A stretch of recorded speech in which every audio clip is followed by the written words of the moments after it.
শম্ভুপুর খাসের হাট আজ একটু অন্যরকম। ঈদের প্রথম গরুর হাট বসেছে এখানে। ভোরের আলো ফোটার আগেই হাটের যাবতীয় গরু রাখার মতো প্লেসগুলো ইজারাদাররা ঠিক করে ফেলেছে। আস্তে আস্তে আসতেছে সবাই গরু নিয়ে। মাঠটা এখনো ফাঁকা, কিন্তু হাওয়ায় লেগে আছে একটা উৎসবের গন্ধ। দূর দূরান্ত থেকে আসছে গরুর গাড়ি, কেউ হেঁটে এনেছে, কেউ ভ্যানে, আবার কেউ ট্রাকে। ব্যাপারীর চোখে আশা এইবার যেন ভালো দাম মেলে। ক্রেতার চোখে খোঁজ, কার গরুটা মোটা, কারটা মনের মতো। হাটের মাঠে ধুলো উড়ছে, কথার খই ফুটছে চারিদিকে।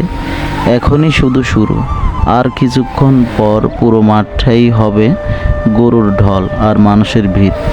এই তো গ্রাম বাংলার ঈদের হাট, গরুর ঘামের আর ভালো লাগার এক বিশাল মিলন মেলা।